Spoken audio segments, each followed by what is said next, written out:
जय माता दी भक्तों। माता रानी की असीम कृपा सर्वदा ही आप पर और आपके परिवार पर बनी रही। आज हम सुनेंगे दुर्गा सप्तशती का 11वां और 12वां अध्याय। जो भी भक्त माता रानी के नवरात्रों में इन अध्यायों का श्रवण करता है, माता रानी की उस पर विशेष कृपा होती है और उस भक्त के सभी मनोरथ पूर्ण होकर सुख समृद्धि का आशीर्वाद देती है। आइए आज हम सुनते हैं दुर्गा सप्तशती का 11वां 12वां अध्याय। देवताओं द्वारा देवी की स्तुति तथा देवी द्वारा देवताओं को वरदान। 11वां अध्याय। प्यारे भक्तों, सुनने वाला कमेंट में जय माता दी जरूर लिखें और हो सके तो चैनल को सब्सक्राइब भी जरूर कर लें। मैं भुवनेश्वरी देवी का ध्यान करता हूँ। उनके श्री अंगों की आभा प्रभात काल के सूर्य के समान है और मस्तक पर चंद्रमा का मुकुट है। वे उन्नत उरोजों और त्रिनेत्रों वाली हैं। उनके मुख पर मुस्कान की छटा छाई रहती है। उनके हाथों में वरद, अंकुश, पास एवं अभय मुद्रा शोभा पाते हैं। ऋषि बोले, दैत्य के मारे जाने पर इंद्रादि देवता अग्नि को आगे करके कात्यायनी देवी की स्तुति करने लगे। उस समय अभीष्ट की प्राप्ति के कारण उनके मुख खिले हुए थे। देवताओं ने कहा, हे शरणागतों के दुख हरने वाली देवी, तुम प्रसन्न हो जाओ। हे संपूर्ण जगत की माता, तुम प्रसन्न हो जाओ। विश्वेश्वरी, तुम विश्व की रक्षा करो, क्योंकि तुम इस चर और अचर की अधीश्वरी हो। हे देवी, तुम संपूर्ण विश्व की आधार रूप हो, क्योंकि तुम पृथ्वी में स्थित हो और अत्यंत पराक्रम वाली देवी हो। तुम ही जल रूप में स्थित होकर संपूर्ण जगत को तृप्त करती हो। हे देवी, तुम विष्णु की शक्ति हो और विश्व की बीज परम माया हो और तुमने ही इस संपूर्ण विश्व को मोहित कर रखा है। तुम ही प्रसन्न होने पर इस पृथ्वी पर मोक्ष की प्राप्ति कराती हो। हे देवी, संपूर्ण विद्या में तुम्हारे ही भिन्न भिन्न स्वरूप हैं। इस संसार में जितनी महिलाएं हैं वे सब तुम्हारी ही मूर्तियां हैं। एकमात्र तुमने ही इस संसार को व्याप्त कर रखा है। तुम्हारी स्तुति किस प्रकार हो सकती है? तुम तो स्तवन को करने योग्य हो, पदार्थों से परे एवं परावाणी हो। तुम परम बुद्धि रूप हो और संपूर्ण प्राणी रूप, स्वर्ग और मुक्ति देने वाली हो। अतः इसी रूप में तुम्हारी स्तुति की गई है। तुम्हारी स्तुति के लिए इससे बढ़कर और क्या युक्तियां हो सकती हैं? संपूर्ण जनों के हृदय में बुद्धि रूप होकर निवास करने वाली, स्वर्ग तथा मोक्ष प्रदान करने वाली, हे नारायणी देवी, तुमको नमस्कार है। कला, काष्ठ आदि स्वरूप से अवस्थाओं को परिवर्तन की ओर ले जाने वाली तथा प्राणियों का अंत करने वाली नारायणी, तुमको नमस्कार है। हे नारायणी, संपूर्ण मंगलों के मंगल रूप वाली है। हे शिवा, संपूर्ण प्रयोजनों को सिद्ध करने वाली, हे शरणागत वत्सला, तीन नेत्रों वाली गौरी, तुमको नमस्कार है। सृष्टि स्थित तथा संहार की शक्ति, भूता सनातनी देवी, गुणों का आधार तथा सर्व सुखमयी नारायणी, तुमको नमस्कार है। हे शरण में आए हुए शरणागतों, दीन दुखियों की रक्षा में तत्पर, संपूर्ण पीड़ाओं को हरने वाली, हे नारायणी, तुमको नमस्कार है। हे नारायणी, तुम ब्रह्माणी का रूप धारण करके हंसों से जुते हुए विमान पर बैठती हो तथा कुश से अभिमंत्रित जल छिड़कती रहती हो। तुम्हें नमस्कार है।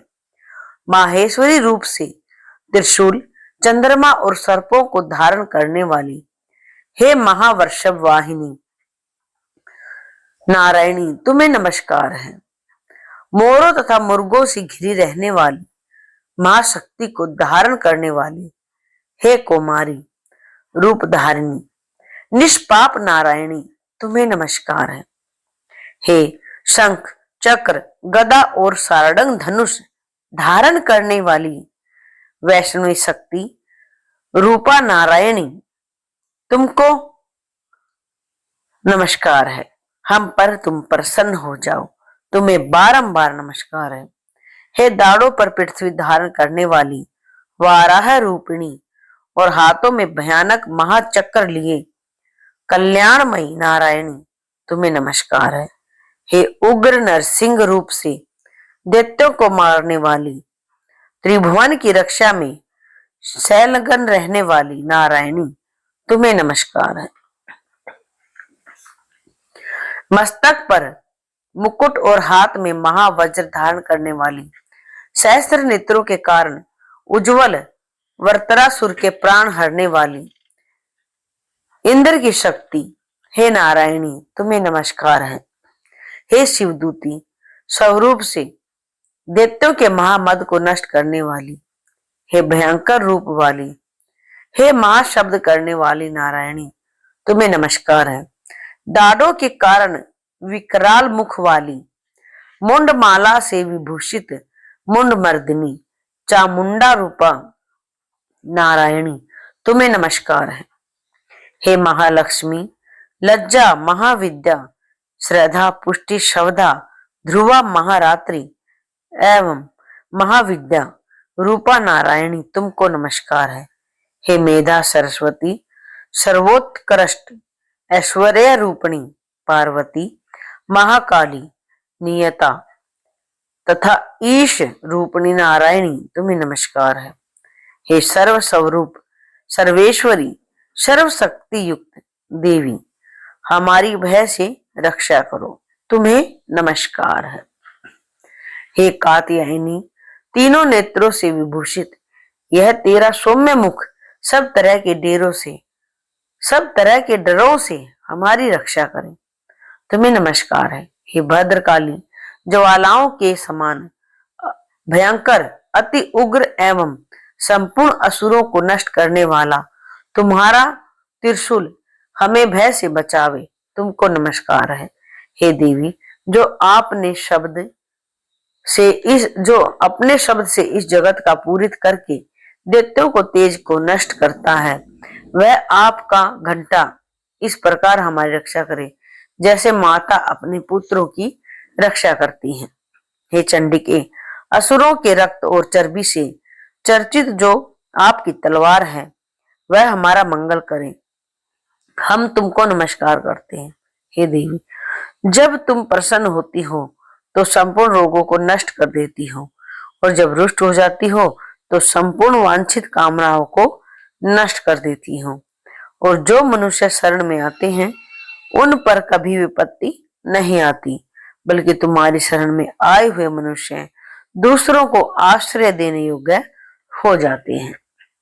अनेक रूपों से बहुत प्रकार से सब रूपों को धारण करके इन धर्मद्रोही असुरों को तुमने कई बार मारा है इनका कई बार संहार किया है।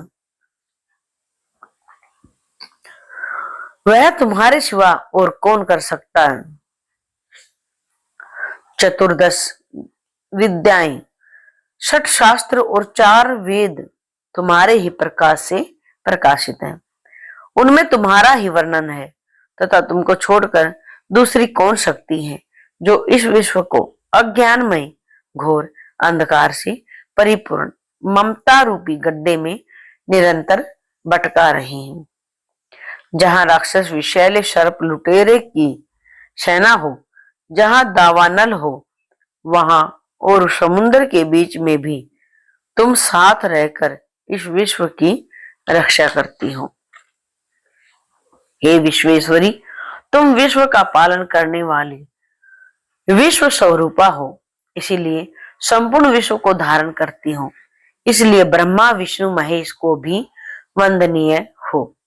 जो भक्ति पूर्वक तुम्हें नमस्कार करते हैं वह विश्व को आश्रय देने वाले बन जाते हैं। हे देवी, तुम प्रसन्न हो जाओ और असुरों को मारकर जिस प्रकार आपने हमारी रक्षा की है, ऐसे ही हमारे शत्रुओं से सदा ही हमारी रक्षा करती रहो। संपूर्ण जगत के पाप नष्ट कर दो और उत्पात एवं पापों तथा उनके फल स्वरूप होने वाली महामारी आदि बड़े बड़े उपद्रवों को शीघ्र ही दूर कर दो। विश्व की पीड़ा को हरने वाली देवी, शरण में पड़े हुए मनुष्य को प्रसन्न करने वाली, शरण में पड़े मनुष्य के मनोरथ सिद्ध करने वाली, मनुष्य पर प्रसन्न हो जाओ। त्रिलोकी निवासियों को पूजनीय परमेश्वरी, हम लोगों को वरदान दो। देवी ने कहा, हे देवताओं, मैं तुमको वर देने के लिए तैयार हूँ। आपकी जैसी इच्छा हो वैसा वर मांग लो। संसार के लिए उस उपकारक वर को मैं तुमको दूंगी।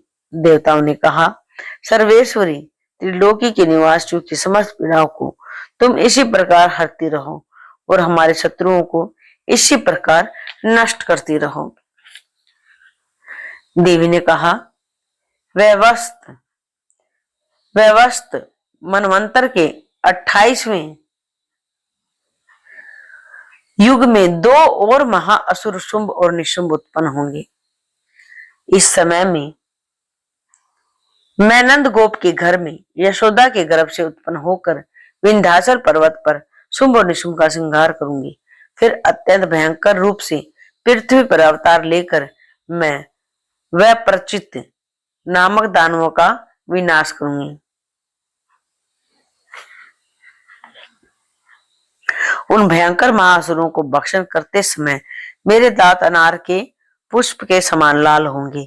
इसके पश्चात देवता स्वर्ग में और मनुष्य पृथ्वी पर मेरी स्तुति करते हुए मुझे रक्त दंतिका कहेंगे। फिर जब 100 वर्ष तक वर्षा न होगी और पानी का अभाव हो जाएगा, तो मैं ऋषियों की स्तुति करने पर अयोनिजा रूप से प्रकट हो जाऊंगी। तब अपने 100 नेत्रों से ऋषियों की ओर देखूंगी। अतः मनुष्य सत्ताक्षी नाम से मेरा कीर्तन करेंगे। उसी समय मैं अपने शरीर से उत्पन्न हुए प्राणों की रक्षा करने वाले शाकों द्वारा सब प्राणियों का पालन करूंगी और जब तक वर्षा नहीं होगी तब तक वे शाक ही सबके प्राणों की रक्षा करेंगे। तब इस पृथ्वी पर शाकंभरी के नाम से विख्यात होंगी और इसी अवतार में मैं दुर्गम नामक महाअसुर का वध करूंगी। दुर्गम का वध करने के कारण मेरा नाम दुर्गा देवी प्रसिद्ध होगा। फिर मैं भयानक रूप धारण कर हिमालय निवासी ऋषियों महर्षियों की रक्षा करूंगी। उस समय मैं असुरों का भक्षण करूंगी। मुनिगण नम्रता के साथ मेरी प्रार्थना करेंगे। इस प्रकार भविष्य में मेरा नाम भीमा देवी प्रसिद्ध होगा। जिस समय अरुण नामक असुर त्रिलोकी में भयंकर उपद्रव करेगा, उस समय मैं असंख्य भोरों का रूप बना त्रिलोकी के हित के लिए उस महाअसुर का वध करूंगी। तब संसार में सभी मनुष्य मुझे भ्रामरी नाम से स्तुति कर प्रसन्न करेंगे। इस प्रकार जब जब विश्व में दानवों को द्वारा उत्पात उत्पन्न होगा, तब तब मैं अवतार लेकर असुरों का संहार करूंगी। इति मार्कंडे पुराणे सर्वणे के मनवंतरि देवी महात्म्य में 11 अध्याय संपूर्णम। जय माता दी।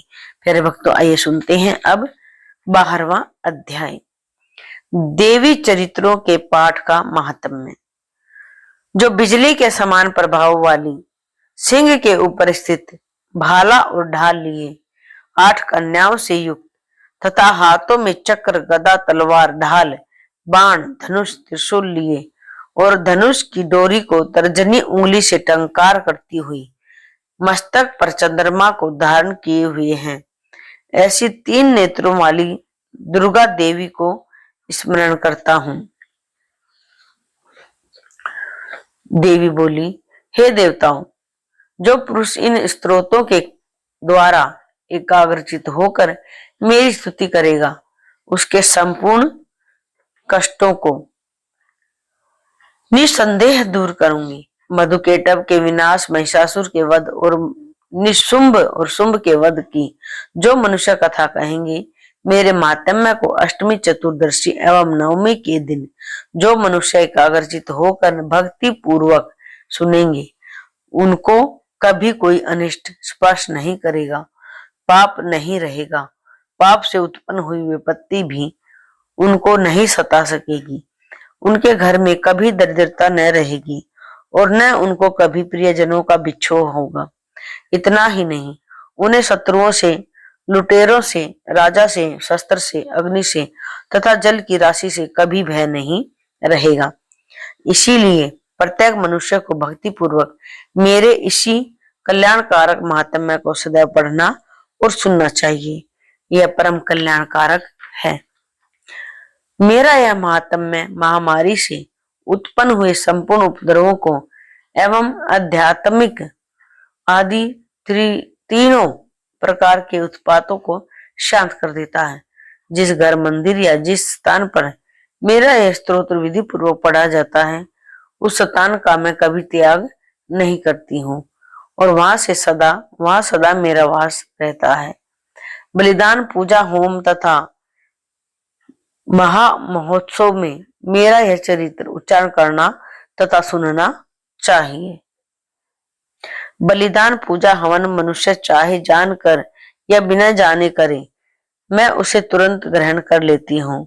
शरद काल में प्रत्येक वर्ष जो महापूजा की जाती है, उनमें जो मनुष्य भक्ति पूर्वक मेरा यह महात्म्य सुनता है, वह सब विपत्तियों से छूट जाता है और धन धान्य तथा पुत्र पौत्र आदि की संपन्नता बढ़ जाती है। इनमें तनिक भी संदेह नहीं। मेरे इस महात्म्य व प्रादुर्भाव की सुंदर कथाओं इत्यादि तथा युद्ध में किए हुए मेरे पराक्रम को सुनकर मनुष्य निर्भय हो जाता है, उसके शत्रु नष्ट हो जाते हैं तथा कल्याण प्राप्त हो जाता है और उसका कुल वंश हमेशा प्रसन्न रहता है। जो मेरे महात्म्य को सुनता है, सर्वत्र शांति कर्म में बुरे स्वप्न दिखाई देने पर तथा ग्रह जनित भयंकर पीड़ा उपस्थित होने पर मेरा महात्म्य श्रवण करता है, सब कष्ट शांत हो जाते हैं तथा भयंकर स्वप्न दिखाई देना बंद हो जाते हैं तथा घरेलू दुख इत्यादि सब मिट जाते हैं। बाल ग्रहों से ग्रहित बालकों के लिए यह मेरा महात्म्य परम शांति देने लायक है। देवी मनुष्यों में फूट पड़ने पर यह एक भली भांति मित्रता करवाने वाला है। यह महात्म्य समस्त दुराचारियों के बल का नाश करने, इसके पाठ मात्र से राक्षसों, भूतों और पिशाचों का भी नाश हो जाता है। मेरे यह महात्म्य मनुष्यों को मेरी जैसी सामर्थ्य की प्राप्ति करवाने वाला है। पशु, पुष्प, अर्घ्य, धूप, गंध, दीपक आदि सामग्री द्वारा पूजन करने पर, ब्राह्मणों को भोजन कराकर, हवन करके, प्रतिदिन अभिषेक करके, नाना प्रकार के भोगों को अर्पण करके और प्रत्येक वर्ष दान इत्यादि करके जो मेरी आराधना करते हैं, उसमें मैं जैसी प्रसन्न होती हूँ, वैसी ही प्रसन्न मैं इस चरित्र के सुनने से हो जाती हूँ। यह महात्म्य श्रवण करने पर पापों को हर लेता है तथा आरोग्य प्रदान करता है। मेरे प्रादुर्भाव का कीर्तन दुष्ट प्राणियों से रक्षा करने वाला है, युद्ध में दुष्ट दैत्यों का संहार करने वाला है। इसके सुनने से मनुष्य को शत्रुओं का भय नहीं रहता। देवताओं, तुमने और ब्रह्म ऋषियों ने जो स्तुति की है, ब्रह्मा जी ने जो स्तुति की है, वह मनुष्यों को कल्याणमयी बुद्धि प्रदान करने वाली है। वन में सूने मार्ग में अथवा दावानल में घिर जाने पर, वन में चारों ओर से घिरा हुआ या शत्रुओं द्वारा पकड़ा हुआ, जंगल में सिंहों से, व्याघ्र से या जंगली हाथियों द्वारा पीछा किया हुआ राजा, क्रोध करने पर मारे जाने के भय से या समुद्र में तूफान आने से, नाव के डगमगाने पर भयंकर युद्ध में फंसा हुआ होने पर किसी भी प्रकार की पीड़ा से पीड़ित घोर बाधाओं द्वारा दुखी हुआ मनुष्य उपरोक्त प्रकार की घोर विपत्तियों से इस मेरे चरित्र का स्मरण करने वाला मनुष्य छुटकारा पा जाता है। शेर आदि हिंसक, पशु, डाकू तथा शत्रु मेरे चरित्र को स्मरण करने वाले मनुष्य से दूर भाग जाते हैं और पास नहीं आते। महर्षि बोले, प्रचंड पराक्रम वाली भगवती चंडिका इस प्रकार कहने के पश्चात सब देवताओं के देखते ही देखते देवी अंतर्ध्यान हो गई और संपूर्ण देवता अपने शत्रु राक्षसों के मारे जाने पर निर्भय होकर पहले की तरह अपने अपने अधिकार प्राप्त करके यज्ञ के भागों को प्राप्त करने लगे। शेष दैत्यों का हाल सुनिए। जब देवताओं का शत्रु शुंभ युद्ध में मारा गया, जो शुंभ संसार को विध्वंस करने पर तुला हुआ था, जो अतुल पराक्रमी भयंकर दैत्य था, उसके तथा निशुंभ के मारे जाने पर शेष दैत्य पाताल लोक में भाग गए। हे राजन, इस प्रकार भगवती अंबिका नित्य होती हुई भी बार बार प्रकट होकर इस जगत का पालन करती हैं। वे ही इसको मोहित करती हैं, जन्म देती हैं और प्रार्थना करने पर समृद्धि प्रदान करती हैं। हे राजन, भगवती ही महाप्रलय के समय महामारी का रूप धारण करती हैं और वही संपूर्ण ब्रह्मांड में व्याप्त हैं। वही भगवती समय समय पर महामारी के रूप बनती हैं और स्वयं अजन्मा होती हुई भी सृष्टि के रूप में प्रकट होती हैं। वह सनातन देवी प्राणियों का पालन करती हैं। वही मनुष्य के अभ्युदय के समय घर में लक्ष्मी का रूप बनाकर स्थित हो जाती हैं तथा अभाव के समय दरिद्रता बनकर विनाश का कारण बन जाती हैं। पुष्प, धूप और गंध आदि से पूजन करके उनकी स्तुति करने से वह धन एवं पुत्र देती हैं और धार्मिक बुद्धि तथा उत्तम गति प्रदान करती हैं। प्यारे भक्तों, 12वां अध्याय भी हमने सुन लिया है। मार्कंडे पुराणे सार्वणिक मनवंतर देवी महात्म्य फलस्तुति नाम 10 अध्यायम संपूर्णम। अगले दिन हम सुनेंगे 13वां अध्याय। जिन भक्तों ने 11वां 12वां अध्याय सुना है, ध्यान लगाकर, मन लगाकर और अपनी मनोरथ हेतु, तो माता रानी आप सबका कल्याण करे। माता रानी आप सबकी विनती कबूल करे, प्रार्थना कबूल करे और आपके मनोरथ पूर्ण करे। बोलो जय माता दी। कमेंट में जरूर लिखें जय माता दी और चैनल को सब्सक्राइब करना बिल्कुल ना भूलें। घंटी का बटन अवश्य दबाएं ताकि आपको हर वीडियो समय पर मिलती रहे। जय माता दी। माँ भगवती आप सब भक्तों का कल्याण